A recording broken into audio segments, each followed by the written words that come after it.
जय हिंद दोस्तों, अपने इस वीडियो में हम आपको बताएंगे रियल टाइम ट्रैवल की स्टोरी।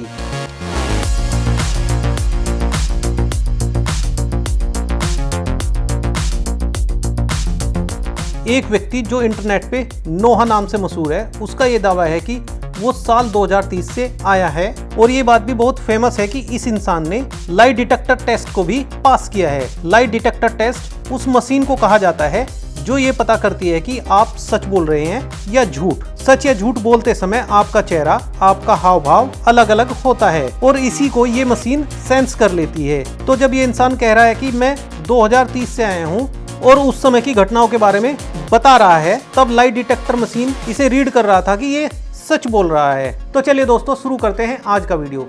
दोस्तों, यदि ये वीडियो आप YouTube पर देख रहे हैं तो हमारे चैनल को जरूर सब्सक्राइब करें और दोस्तों बेल आइकन को जरूर दबा दें ताकि हमारी लेटेस्ट वीडियो की जानकारी आप तक पहुंच सके। और दोस्तों, यदि ये वीडियो आप Facebook या Instagram पर देख रहे हैं तो हमारे पेज को लाइक जरूर करें और दूसरों के साथ शेयर भी करें। Hi, my name is Noah, and I'm a time traveler from the year 2030.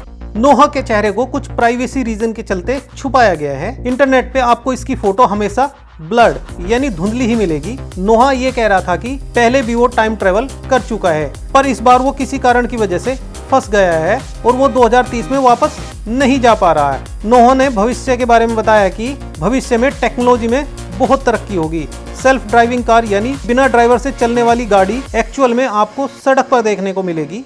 2030 तक कंप्यूटरी दिमाग यानी आर्टिफिशियल इंटेलिजेंस अपने हाईएस्ट लेवल पर होगी। नोहा के इस खबर को बहुत सारे न्यूज चैनल्स ने कवर किया। न्यूज चैनल्स में पोस्ट होना, लाई डिटेक्टर पास होना, ये सब दर्शाता है कि कुछ तो अजीब है इस केस में और ये बाकी केस से अलग है। My name is Noah, and I'm a time traveler from the year 2030. विखारकों की एक पॉपुलर टाइम ट्रेवल थ्योरी ये कहती है कि जब आप उन चीजों को देखते हैं जिसे भूतियात्मक कहते हैं, तब आप एक्चुअल में पुराने समय को थोड़ी देर के लिए एक्सपीरियंस करते हो। मतलब वो पुराने समय के इंसान ही होते हैं जो आपको दिखते हैं। जैसे आप जिस घर में रहते हो उसी जगह आज से 100 साल पहले भी कोई ना कोई रहता होगा। तो इसका मतलब ये है कि अगर आपने रूम में किसी भूत को देखा है तो इसका मतलब आपने 100 साल पहले की एंटिटी यानी अस्तित्व को टाइम स्लिप के जरिए देख पा रहे हैं।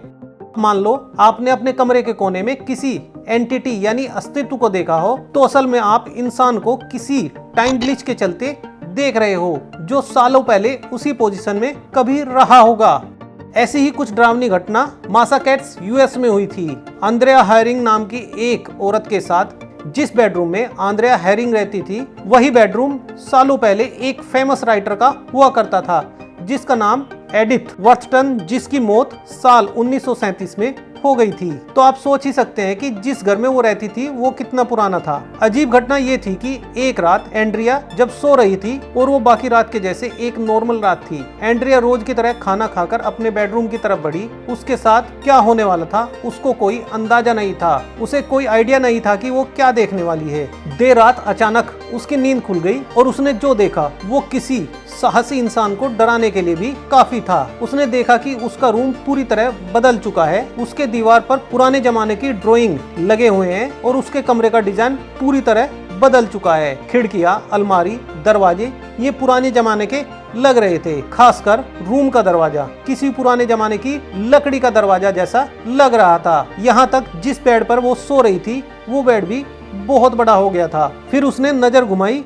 उसने रूम के कोने में 3 नई रहस्यमयी एंटिटी यानी अस्तित्व को देखा जो बहुत अजीब दिख रहे थे। उसके अनुभव के हिसाब से वो किसी एनिमेशन टाइप के दिख रहे थे, पर कोई आवाज उसे सुनाई नहीं दे रही थी। ये सब देखने के बाद आंद्रेया घबरा गई और वो तुरंत रूम से बाहर निकल गई। बाहर निकलकर उसने देखा कि बाकी घर तो नॉर्मल है, पर फिर जब वो वापस रूम में मुड़ी तो उसने देखा कि सब नॉर्मल हो गया है। उसका कमरा, उसका बेड, खिड़की, दरवाजे सब नॉर्मल हो गए हैं। इस 2 मिनट की ड्यूरेशन के दौरान क्या हुआ वो समझ ही नहीं पाई, पर वो इन 3 रहस्यमयी फिगर जिसे उसने देखा था उनका चेहरा इसे याद था। फिर वो रिसर्च करने लगी इस घर में कौन कौन सी फैमिली रहती थी। जो इंसान आज तक घर में रहे हैं उनके फोटो और डिटेल उसने इकट्ठा किया। उन फोटोज से उसने 3 इंसानों का पता भी लगा लिया, जिसमें से एक वही फेमस राइटर थी एडिथ वर्थटन, जो बहुत साल पहले इसी रूम में रहा करती थी। जिसकी मृत्यु साल 1937 में हो गई थी।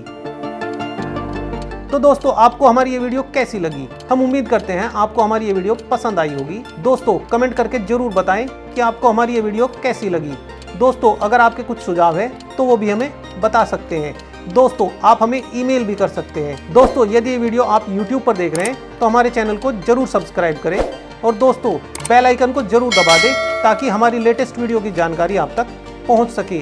और दोस्तों, यदि ये वीडियो आप फेसबुक या इंस्टाग्राम पर देख रहे हैं तो हमारे पेज को जरूर लाइक करें।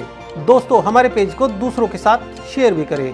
दोस्तों, हमें आपके सपोर्ट की बहुत ज़रूरत है। दोस्तों, यदि आप हमें सपोर्ट करते रहेंगे तो हम आपके लिए बहुत अच्छी इंटरेस्टिंग और इन्फॉर्मेटिव वीडियो बनाते रहेंगे। जय हिंद दोस्तों।